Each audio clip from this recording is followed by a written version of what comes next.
Okay, अब एक और टाइप की सिस्टिक डिजीज़ होती है जिसको हम कहते हैं नेफ्रोनॉप्थिसिस। ये क्या है? अगर मैं आपको बताऊँ तो इसके अंदर भी सेम वही चीज़ हो रही थी जो कि मेडुलर स्पंज किडनी में हो रही थी। इसके अंदर भी जो मेडुला वाला पोर्शन है, बेसिकली जो कॉर्टिको मेडुलरी जंक्शन है, वहाँ पर आपको सिस्ट देखने को मिलती है। ऑलमोस्ट इसकी जो मॉर्फोलॉजी होती है दोनों की सेम ही होती है। मगर ये जो नेफ्रोनॉप्थिसिस है इसके आपको 4 वेरिएंट्स देखने को मिलते हैं, ठीक है? और वो कौन-कौन से होते हैं? सबसे पहला वाला जो होता है वो स्पोरेडिक होता है और वो नॉन फ़ेमिलियल होता है, ठीक है? यानी कि रैंडमली वो किसी भी वजह से आपके पास जो सिस्ट है उसकी फ़ॉर्मेशन हो गई, ठीक है? अगर हम सेकंड की बात करें तो उसके अंदर आपकी आई की इन्वॉल्वमेंट हो जाती है। दिस इज़ द रीज़न हम इसको कहते हैं रीनल रेटिनल डिस्प्लेज़िया, क्योंकि उसके अंदर आपके जो आई है उसके अंदर कुछ ऑक्यूलर लीजन्स वगैरह हो जाते हैं, जिन्हें हम कहते हैं कि वो आपके उसकी रीज़न क्या है, रीनल रेटिनल डिस्प्लेज़िया। और दूसरा इसका नाम नेफ्रोनॉप्थिसिस इसलिए है क्योंकि इसके अंदर एक प्रोटीन की इन्वॉल्वमेंट होती है, जिसे हम कहते हैं नेफ्रोसिस्टीन। अब अगर आपको याद हो तो हमने पढ़ा था जब से उसकी फ़ॉर्मेशन हमने सीखी थी, तो हमने पढ़ा था कि हमारे पास जो नेफ्रोसिस्टीन होती है वो सीलिया के अंदर प्रेज़ेंट होती है। ये सारे फ़ंक्शंस परफ़ॉर्म कर रही होती है, ठीक है? और अगर इसकी म्यूटेशन हो जाएगी तो ये सारे फ़ंक्शन डिस्टर्ब हो जाएँगे जिसकी वज़ह से सिस्ट की फ़ॉर्मेशन हो जाएगी और यही होता है आपकी डिज़ीज़ के अंदर, ठीक है? जो थर्ड वाला इसका वेरिएंट है उसके अंदर क्या होता है, उसका नेम होता है फ़ेमिलियल जुवेनाइल नेफ्रोनॉप्थिसिस, मतलब कि बच्चों के अंदर होता है, ठीक है?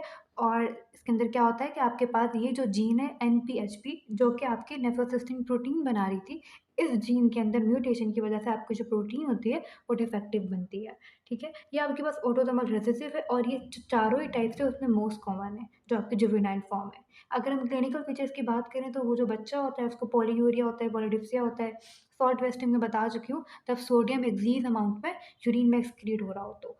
ठीक है? जब भी आपके पास पॉलीयूरिया होता है तो अक्सर सॉल्ट वेस्टिंग हो ही रही होती है क्योंकि आपका जो एक्सिस्ट फ्लूइड है और साथ जो सॉल्ट है वो बॉडी से निकल रहे हैं। इसके अलावा आपको ग्रोथ रिटार्डेशन देखने को मिलेगी उस बच्चे के अंदर, एनीमिया देखने को मिलेगा और हो सकता है कि एडल्टहुड में जाके रीनल फेलियर की तरफ भी वो बच्चा चला जाए।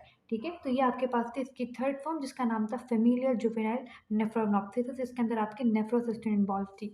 और यहीं पे अगर मैं आपको रिवाइज़ करवा दूँ तो हमने बहुत सारे टाइप्स की प्रोटीन पढ़ी थी सीलिया के अंदर। ठीक है? हमने पढ़ा था जब हमने पॉलीसिस्टिन का बोला कि पॉलीसिस्टिन अगर म्यूटेशन हो रही है तो उसकी वजह से अडल्ट पॉलीसिस्टिक डिजीज़ हो रही थी। फिर जब हमने फाइब्रोसिस्टिन का बोला था तो वहाँ पे जब फाइब्रोसिस्टिन की म्यूटेशन होती है तो आपके पास इन्फेंटाइल डिजीज़ हो रही थी। और अब जब हम नेफ्रोसिस्टिन की बात कर रहे हैं तो नेफ्रोसिस्टिन की वजह से कौन-सी डिजीज़ हो रही है?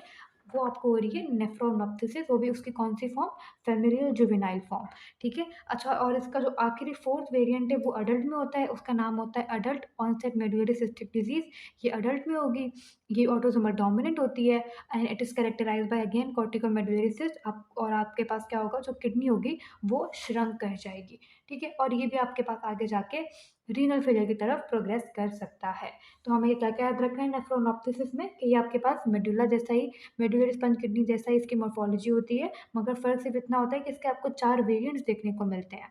तो आपको पहला जो वेरिएंट होता है वो तो स्पोरेडिक होता है, किसी भी वजह से हो सकता है। जो दूसरा वेरिएंट होता है उसके अंदर आई की इन्वॉल्वमेंट होती है। जो थर्ड वेरिएंट होता है उसके अंदर नेफ्रोसिस्टिन प्रोटीन की इन्वॉल्वमेंट होती है और वो बच्चों के अंदर देखी जाती है। और जो फोर्थ वेरिएंट होता है वो बड़ों के अंदर देखा जाता है। होगा क्या? सबके अंदर आपको कॉर्टिको-मेडुलरी जंक्शन में सिस्ट मिलेंगी, जिसकी वजह से किडनी श्रंक कर जाएगी। तो this was all about nephronophthisis. Thank you.